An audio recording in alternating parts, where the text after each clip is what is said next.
여러분, 우리 원유 때문에 재택근무까지 들어가게 되면 회사 근처에 자영업 하시는 분들 매출이 급락할 수밖에 없는, 그러면서 경기가 또다시 죽는 그런 상황이 생길 수 있다는.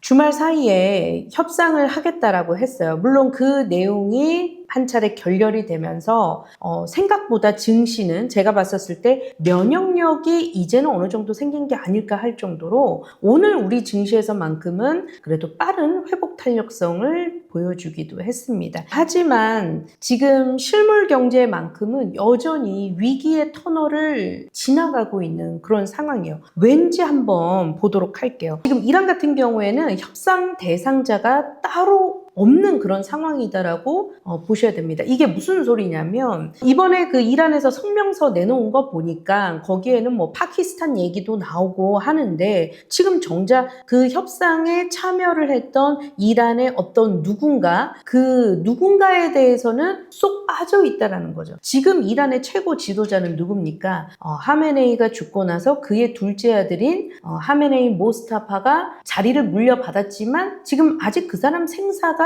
제대로 확인이 된 상황도 아닙니다. 실질적으로 나타나서 뭐 육성이라든지 실물이라든지 이런 모습들이 전혀 그 이후에 나타나고 있는 상황은 아니에요. 그리고 이란의 대통령이 또 있는데, 이렇다 보니까 이란 상황들이 지금 최고 군 수뇌부들 뭐 40여 명을 사살을 했다라고 얘기를 하고 있는데, 이스라엘 측에서 지금 다 죽었고요. 그리고 최고 지도자 죽었고, 그 리스트에 있었던 군 수뇌부 안에서 딱 한 명이 살아남았다라는 뭐 얘기가 있는데, 그 사람도 뭐 3월 이후로는 보이지를 않는다라고 해요. 알고 보면 이란에서는 이스라엘 쪽에 어떤 스파이 아니냐라는 그런 의심을 받으면서 내부에서 또 사용을 시켰다라는 뭐 그런 얘기도 돌고, 뭐 어쨌건 간에 이란을 지금 대변해서 그 앞에 나서서 그 협상을 주도해야 될 차기 지도자격의 인물이 지금 없는 상태라고 보시면 됩니다. 그렇기 때문에 미국하고의 어떤 뭐 협상 진정 과정에서 오전에 했던 내용을 오후에 우리는 그런 말 한 적 없다, 이런 식으로 완전히 뒤바꾸는 그런 상황들이 연일 지금 계속되고 있었던 거잖아요. 이제 그런 내용들이 이란 안에서도 지금 대표할 만한 인물이 없는 상태 아닌가라고 이렇게 다들 추측을 하고 있습니다. 이번에 미국은 아마 이란의 지금 사실상 무정부 상태와 같은 이 상황에서 지도자를 누군가를 결정을 하는 데 있어서 친미 성향을 가진, 미국하고의 협상에 있어서 온건하게 진행을 할 수 있는 자기네들 입맛에 맞는 그런 사람을 아마 세우려고 시도를 많이 할 것 같습니다. 그렇기 때문에 생각보다 이 협상이라든지 지금의 어떤 교전 상태, 지금 휴전에 들어가긴 했지만 이 상황은 생각보다 좀 길어지지 않을까 하는 그런 생각들을 가지고 있고요. 이 전쟁이 빨리 종식되고 끝나야지만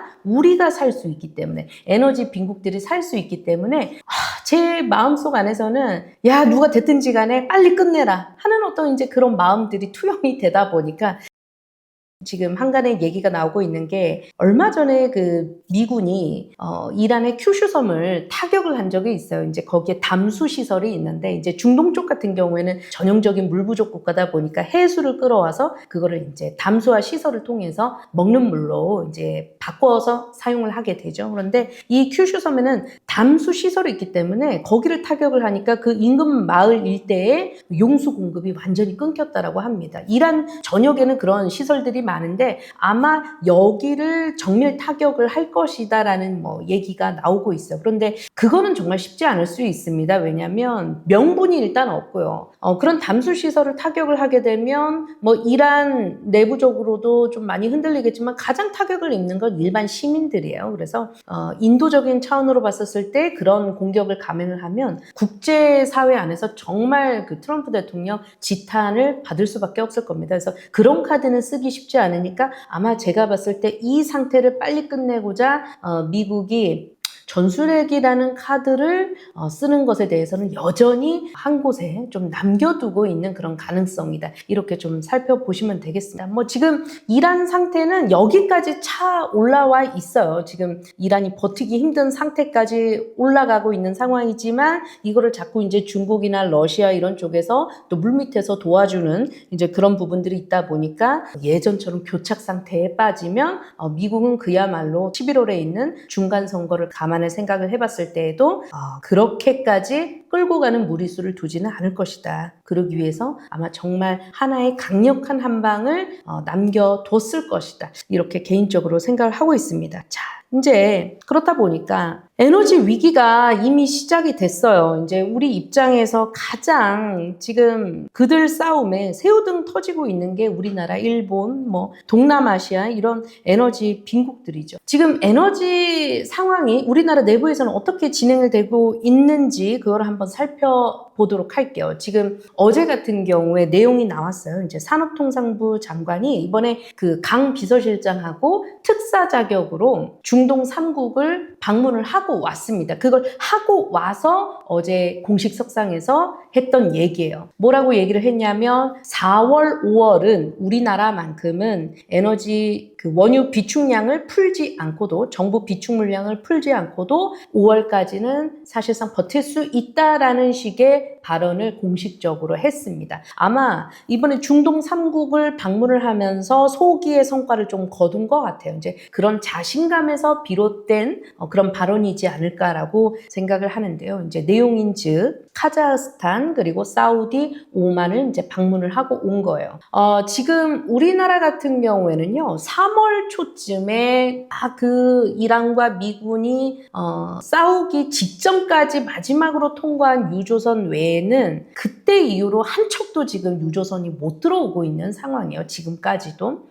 그런데 4월 초에 정부가 어떤 걸 했냐면 유조선을 급파를 한 거예요. 어떻게? 이제 우리나라 정유사들이 이게 또 해수부하고 약간 그 마찰이 좀 있었습니다. 해수부 입장에서는 한국 선사, 한국 선원들이 피해를 입으면 안 되니까 거기 위험한 교전 지역이니까 절대 안 된다라고 아마 끝까지 얘기를 했었던 것 같은데 상황이 상황이니만큼 우리나라 정유사들이 외국 선사들 배 빌릴 수 있는 거 빨리 그 파악을 해가지고 단기 용선 계약 맺어서 어디로 보냈냐면요. 호르무즈 해협은 여긴 막혔어. 그 호르무즈 해협 쪽 말고 여기 사우디가 있으면 요 반대편 여기가 어디냐면요. 홍해예요. 홍해. 사우디는 이렇게 그 내륙을 관통하는 파이프라인이 있습니다. 그래서 이쪽에 있는 원유를 갖다가 파이프라인 통과해서 이쪽 항구로 보내는 거예요. 여기가 어디냐면 얀부항이라고 하는 항구가 있거든요. 그래서 동서 파이프라인 쪽으로 원유를 보내서 이쪽 얀부항으로 유조선들이 들어가면 거기에서 이제 선적을 해서 홍해 쪽으로 이렇게 나오게 되는 거예요. 아무래도 호르무즈 해협보다는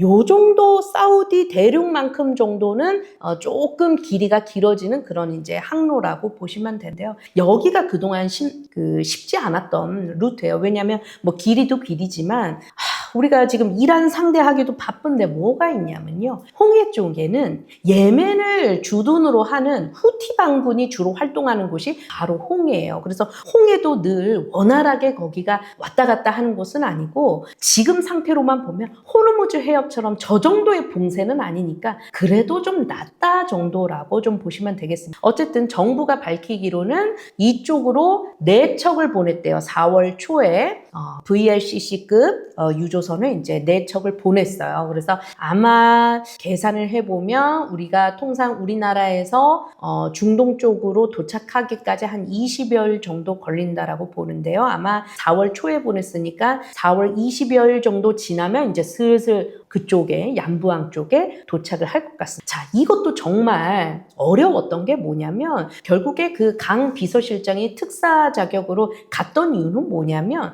이게 우리나라만 그 유조선 끌고 가는 것이 아니고요. 지금 그쪽으로 중국 배 가고 있고요. 일본 배 가고 있고 동남아시아들은 더 난리가 났죠. 그쪽으로 이제 다 가고 있는 거예요. 그런데 이 사우디의 동서 파이프라인은 하루에 이 파이프라인을 수용을 할 수 있는 원유의 수송량이 500만 배럴 정도 되고요. 일반 VLCC에 들어가는 원유 수송량은 약 한 200만 배럴 정도 된다고 봅니다. 그러니까 이 파이프라인을 이틀치를 꽉꽉 채워서 담을 수 있는 유조선은 5척 정도밖에 되질 않는다라는 거예요. 우리나라도 지금 벌써 4척 보냈죠. 일본, 중국 뭐 말할 것도 없잖아요. 각국의 나라들이 우리 거 먼저 싣고 가겠다라고 뛰어들고 가고 있는 상황이기 때문에 이제 비서실장이 이제 그런 데에 가서 우리나라 위주로 먼저 좀 우리 급하니까 싣고 나가겠다. 뭐 이런 협상도 좀 하지 않았을까라고 생각하고요. 또 이번에 들른 곳 중에 하나가 카자흐스탄이에요. 여기 카자흐스탄도 아주 대표적인 산유국인데 여기도 정말 쉽지 않은 나라입니다. 왜냐하면 여기 내륙 국가예요. 항구가 없어요. 그러면 그동안 어떻게 수출을 해왔었냐면 러시아 대륙을 횡단을 해서 러시아 쪽 항구를 이용해서 거기서 수출을 했었던 나라거든요. 그런데 22년도에 상황이 어땠어요? 서방 국가들이 러시아를 제재를 하니까 러시아가 보복성 조치로 너네 카자흐스탄 원유 수입하지 마. 그런 식이죠. 거기를 수송로를 파이프라인을 수송관 못 쓰게 제재를 걸어버리는 겁니다. 이제 그러다 보니까 카자흐스탄이 또 난리가 난 거죠. 그래서 그쪽도 쉽지는 않지만 일부 또 물량들이 러시아 송유관을 통해서 이렇게 나가고 있는 것 같아요. 그래서 그쪽이 물론 우리가 지금 쓰고 있는 원유가 중동 두바이산 원유가 원래 고품질이에요. 품질이 아주 좋습니다. 거기에 비해서 카자흐스탄의 원유는 그렇게 품질이 좀 좋지 못해서 기업들이 선호하는 원유는 아니지만 우리가 지금 찬밥 더운밥 가르쳐지는 아니잖아요.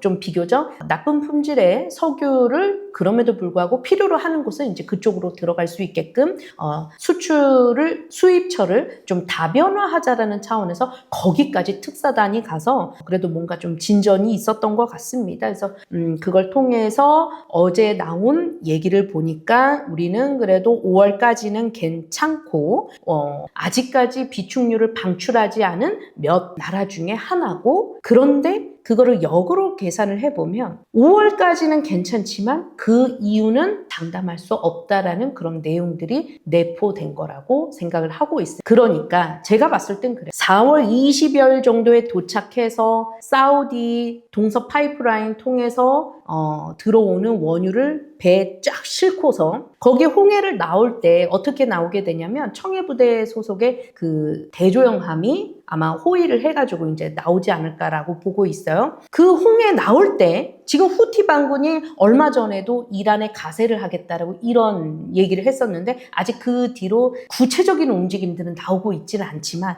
하필이면 우리나라 유조선이 나와야 될 그 시기에 후티 반군이 딱하니 들고 일어선다. 그러면 우리나라도 비축유를 팔아야 되는 정말 그 위기의 상황이 온다라는 시그널로 받아들이면 되겠습니다. 그렇게 되면 결국 우리 증시 시장 안에서는 어떻게 대응을 해봐야 되는지 결국 그게 중요한 거잖아요. 제가 봤을 때는 단기적으로는 재택근무 관련주들을 또다시 봐야 하는 상황이 올 수도 있겠다. 이런 얘기를 영상에서 드리고 싶습니다. 링네트, 알서프트 대표적인 관련주들 있잖아요. 3월 말에 한창 반짝 오르다가 약간 쉬어가는 국면이었는데 이게 아예 그냥 밑으로 내려갈 수도 있고요. 만약에 후티 반군까지 가세한다라는 어떤 그런 기사들이 나오게 된다면 재택근무 관련주들 N자 파동이 나올 수 있는 시그널을 우리는 포착을 해야 된다. 이렇게 말씀드려 보도록 하겠습니다. 지금까지 김 부장이었습니다. 감사합니다.